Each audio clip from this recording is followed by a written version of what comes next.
are hundreds of miles of trails constructed by the ancient Incan people. However, nowadays, when hikers refer to the Incan Trail, they have one stretch of trail in mind.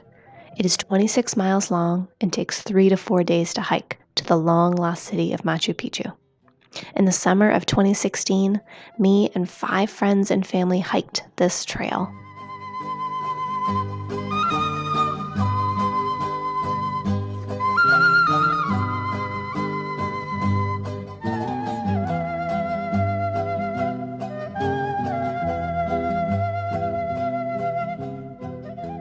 Only 500 people are allowed on this trail at any moment. You must hike with a licensed guide, and most people hike with local porters to carry their gear and cook their meals. The trail ascends through different ecosystems. It starts off in the desert with cacti. Next, it ascends through a cloud forest and then mountain plains.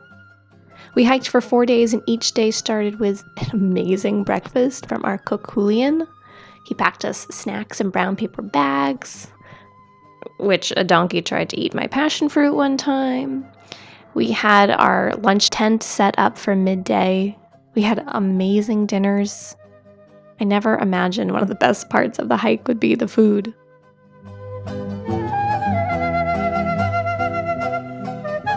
The trail spans altitudes of 8,000 to 14,000 feet.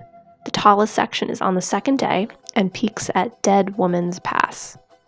In my opinion, this is the perfect name because you feel like death on the way up.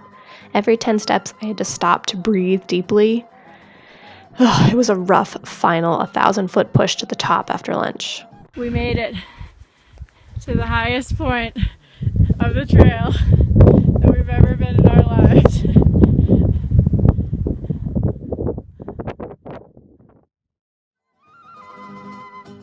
Dead Woman's Pass is actually named such because from far away the pass looks like a woman sleeping.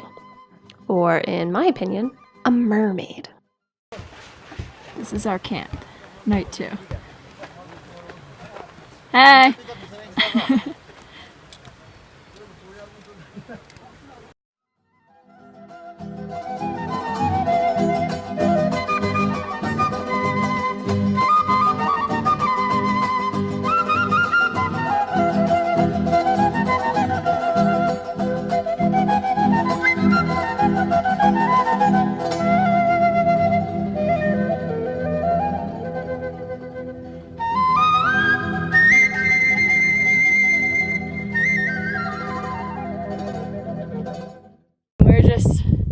Hanging out here on this rock. It's a rock couch. In between both of them. Best rock couch seat ever. Each day we hiked 6 to 8 hours, and along the way there were ruins, ancient, mysterious ruins from a dead civilization. Each time we encountered new ruins, it was a unique experience. There were no other tourists. The only time we saw other people was at night at the campsites or on the trails, our porters hurriedly passing us. These places felt so magical and so special, like we were the only ones in the world privileged to their wonder, just hidden in the mountains.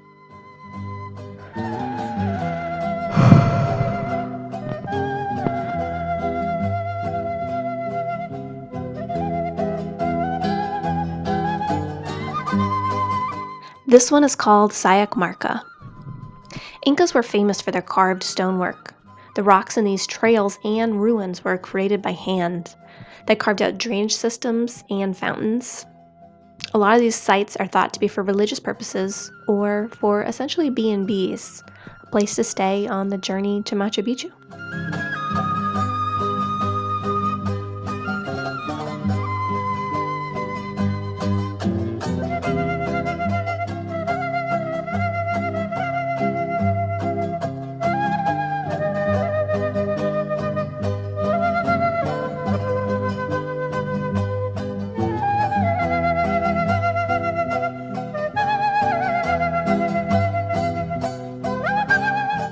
At one point, our beloved guide Jose took us off the trail to find a secret ruin.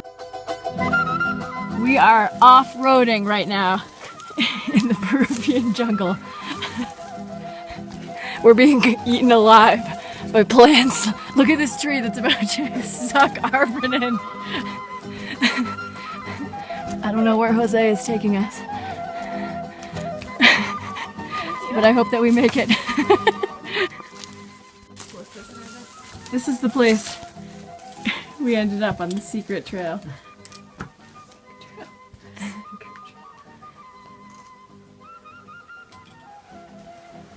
Remember that the well-known Incan trail is a cleared-off, government-sanctioned trail. There are so many trails that are not cleared off, like the one we detoured onto. The Peruvian government knows about it, it just hasn't been excavated yet for mass tourist viewing. It felt so special to be able to see a ruin before excavation. Maybe this is how explorers of the past felt.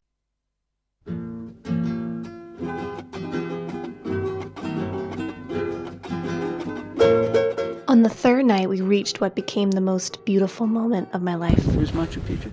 This campsite by the ruined Marca. These 10 minutes of arriving when the sun was setting were my favorite minutes of our 2-week trip. It was perfect. The final day, day 4, this was about the time when I was running out of battery and maybe memory on my camera and stopped taking videos. So I made sure I had enough for when I reached Machu Picchu at the end of the trail, at the end of that day.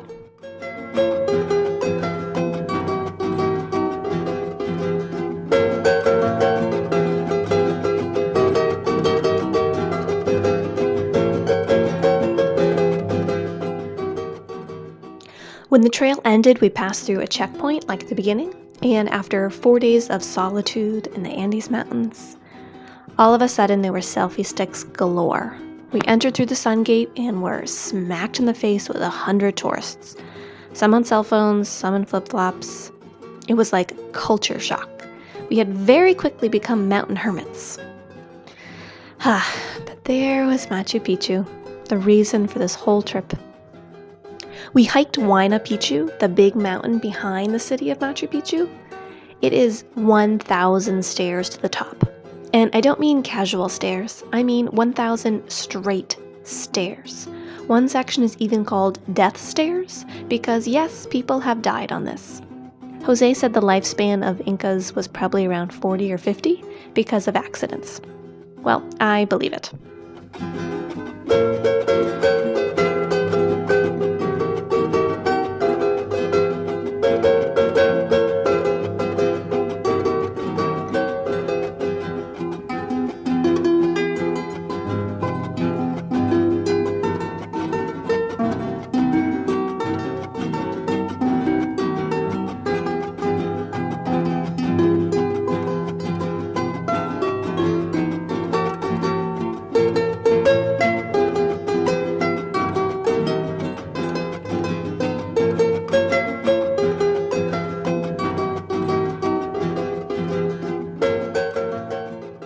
Because we were so used to solitude when exploring ruins, Machu Picchu was actually really overwhelming.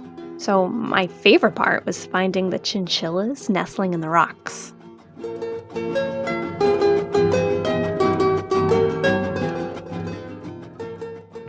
After 4 days on the trail and a 5th day exploring Machu Picchu, we headed to the nearby town of Aguascalientes and took a train back to Cusco and then a flight back to Lima, ending our trip.